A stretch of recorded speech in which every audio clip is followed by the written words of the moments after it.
Morning, everyone. Glenn Calloway from the basement, back with another video. Couple of videos ago, I continued my series 24 and 24 and did my top 24 albums from the 70s. It got a pretty good response, so you guys seem to enjoy that. I decided I would tackle the 80s. Now, I was always on record, going back quite a few years, saying the 80s were the worst decade of music. And I really didn't give it a fair shake. There's some great albums came out in the 80s. Of course, the big guys that I always listen to, Dylan and Springsteen and all that stuff, they were putting out good albums. But and there's some of those on the list here. But there was a lot of great stuff that at the time I probably didn't listen to, but over the years have become big fans of. And so let's get started. Number 24 on my list. Yes, call me a wanker, I'm a big Sting fan. And I wasn't a big Police fan at the time. I am now. But when Sting went solo, I loved that stuff. And his first solo album, Dream of the Blue Turtles, makes number 24 on my list. Great band with him. Kenny Kirkland, Branford Marsalis. I really dug that album. So it's number 24 on my list. Number 23, the only Roxy Music album that I can get into. For some reason, I know people love Roxy Music, and I got respect for them, but for some reason their albums just don't resonate with me. But this one I absolutely loved from the first minute I heard it, was Roxy Music Avalon. Just a beautiful record. It sounds great, and the songs are all solid. Just got a real atmosphere, that album. I really dig it. What's number 23? Number 23, Dire Straits. No, not Brothers in Arms, which is probably their biggest selling album. Came out in 85, I think, or 86. No, it's from 1980, and it's Making Movies. My favorite Dire Straits album. It's got Romeo and Juliet on it. That sells the album right there. My favorite Dire Straits song. So Dire Straits is number 20. I fucked up with Avalon. Excuse my language. That's 23. Let's forget Avalon. We're going to come back to that. It's actually number 22. So 23 was Dire Straits. 22 is Avalon. We're back on track. Number 21. Something about this artist. I either love her or it doesn't do anything for me at all. When she's brilliant, she's frickin' brilliant. And when she's quirky and weird, I'm done. But Kate Bush, Hounds of Love is a great frickin' record. I was first aware of Kate Bush when she sang with Peter Gabriel on the So album on Don't Give Up. I never paid much attention to her solo stuff, but I did hear Hounds of Love at one point and just love this frickin' record. It's amazing. That's number 22. 21. Number 20. Toronto band. Cowboy Junkies. The Trinity Sessions, which came out in 1988. Now, those of you who aren't from the Toronto area, I'm not sure if you're aware of it, but there's a place called the Trinity Church. Downtown Toronto, that's where this album was recorded. That's coincidentally the Trinity Sessions. But just a great album, just a real atmosphere to it. It's great. Margot Timmons has got such a great voice. Love this album. Okay. Number 19 on the list is The Pretenders. What a great band, man. They were just amazing in the 80s. This has got Stop Your Sobbin', Brass in Pocket, which was the first song I ever heard from the Pretenders. I mean, Chrissie Hynde. I saw Pretenders in 1987 in Edmonton, Alberta. Iggy Pop opened the show. It was a great show. Okay, number 18 on the list. Tom Waits makes my list. Rain Dogs. Oh man, what a great record this is from Tom. It's at the tracks on this thing. What would be my favorite track on this album? Clap Hands I liked. Jockey Full of Bourbon. Diamonds and Gold. It's a great record from Tom. Rain Dogs. Next on the list, number 17 is The Boss. I had to choose between two records. Nebraska, which is frickin' amazing, and The River. I went with The River. This was the first time I saw Bruce and the band on live, was at the River Tour in 1980. And this is when this album came out, and this has just got too many good songs on it. It's a great record.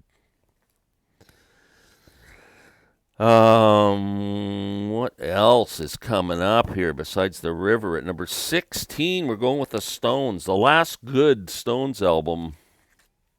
And don't get me on Hackney Diamonds. Don't get me going. Tattoo You. This is a freaking awesome album. Start Me Up. I mean, the whole album's great.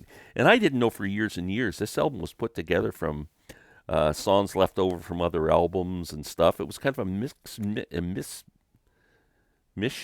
or what am I going to call it? I don't know. Kind of just thrown together, and it's a great freaking record, man. Number 15. We are going with Rush, another Toronto band. Moving Pictures. My favorite Rush album. It's got XYZ on it. My favorite Rush song, which is an instrumental. It's got Tom Sawyer on it. Limelight. Fantastic. This is actually the 40th anniversary box set, which includes a concert from Maple Leaf Gardens, which is fantastic. This is a great freaking box set. Moving Pictures. Rush's best album, in my opinion. Number 14. This is the one band that came out in the 80s that at the time I really liked. It wasn't something that I discovered later. And that would be Tears for Fears, Songs from the Big Chair. I mean, Shout and Everybody Wants to Rule the World. Really great album. I still love this album. It aged well, in my opinion.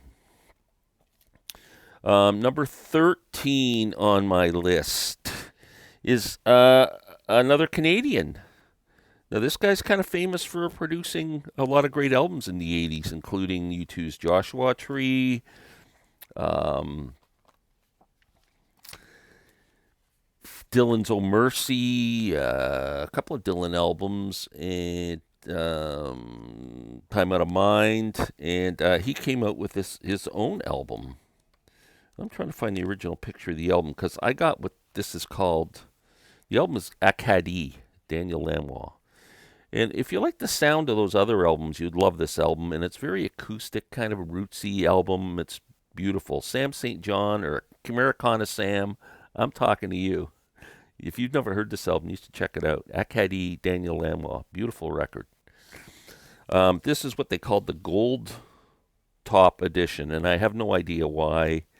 It's some special edition that came out, and I don't think it sounds any better than the original album. This is an album I'd love to get on vinyl again. I don't have on vinyl. It's a beautiful sounding record.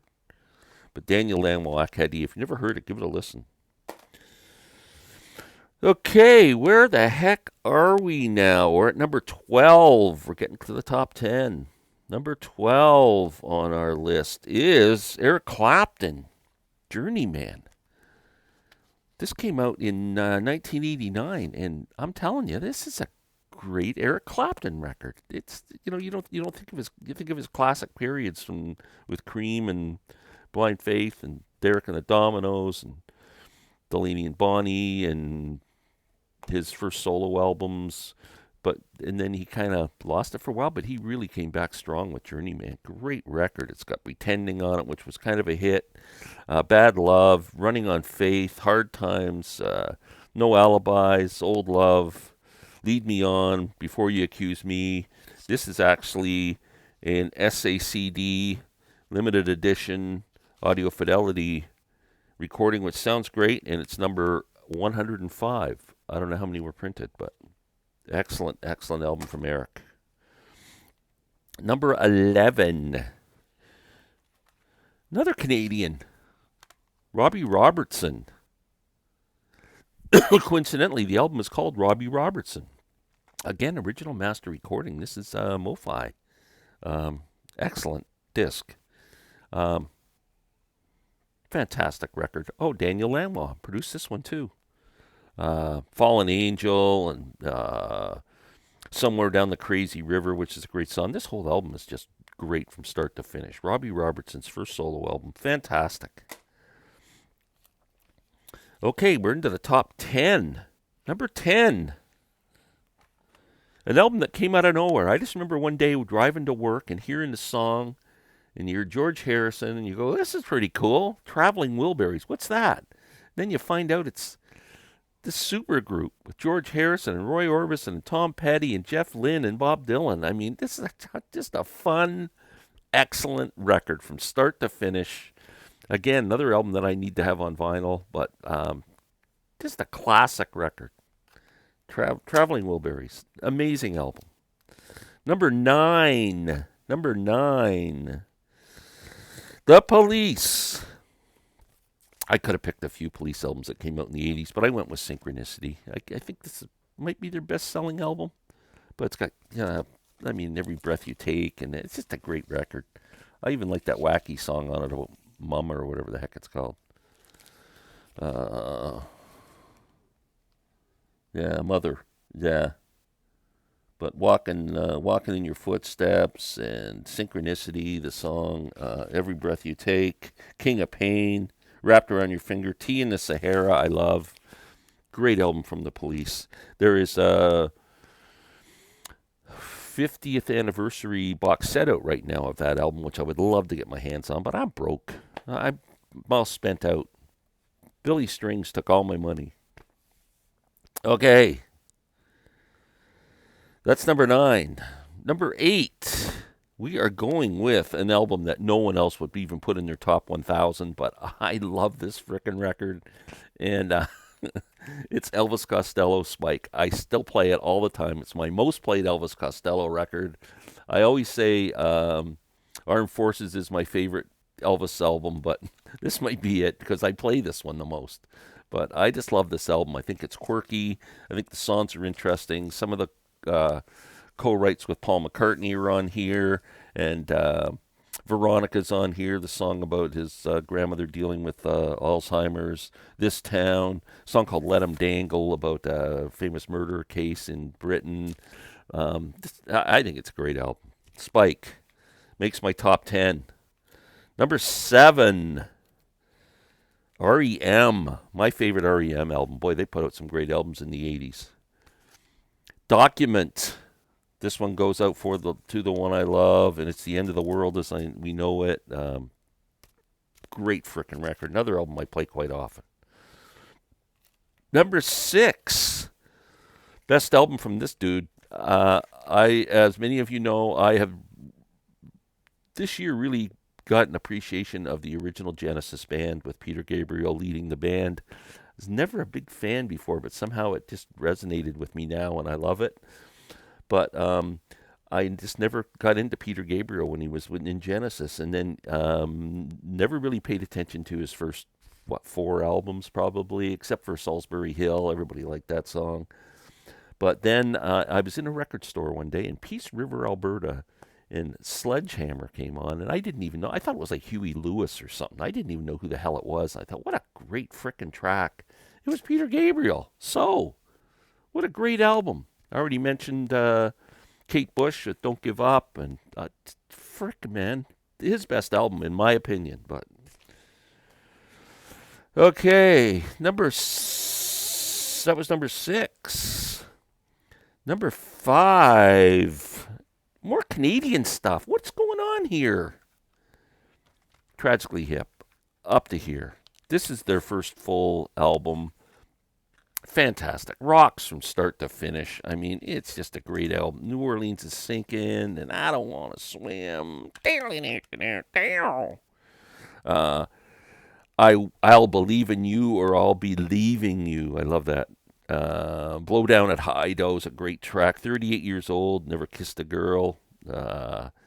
She didn't know. Boots or Hearts. Uh, Opiated was the last song on the album. There's a line in that song that's one of the great lines of all time. Do you think that a snake just dreams up the poison in his head? I love that line. But what a great album that is. Tragically Hip. Number 4, we're going with Bob. Daniel Lanois comes up again. There's a theme here. Running theme. Oh Mercy. One of Bob's best albums. This might be top 10 Bob album for me. I love it. It has, I'm drawing a blank here. Ring Them Bells on it, and Everything Is Broken are two great tracks off of this album. But fantastic record from Bob. Number 3.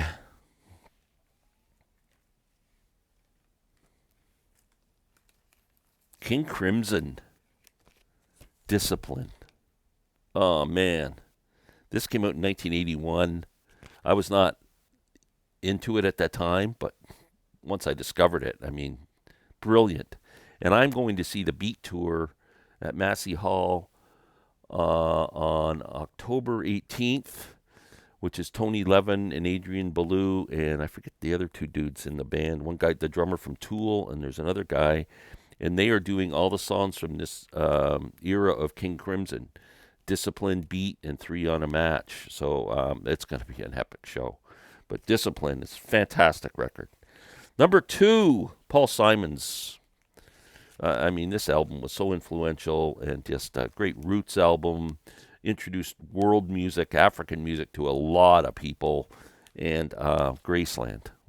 Man, is there a bad second on this album? It's just fantastic. Love it. Graceland. You can call me Al. Don't call me Glenn. Number 1. Love this band. Back in the day, I just saw the odd song on MTV or whatever, but once Larry Graves, my good buddy, got me into them, got me listening more closely, giving them a shot, XTC, become one of my favorite bands. English Settlement, top 10 album of all time for me in any era, any decade. English Settlement. Oh, man, what a great frickin' record this is. It's just the percussion and the bass and the vocals and the lyrics. And it's just, these guys are amazing. Amazing. So that's my top 24 and 24 of the 80s. Would love to hear some suggestions on what you guys think. I know I left a lot of good ones off. And thanks for watching. I appreciate it. We'll be back soon.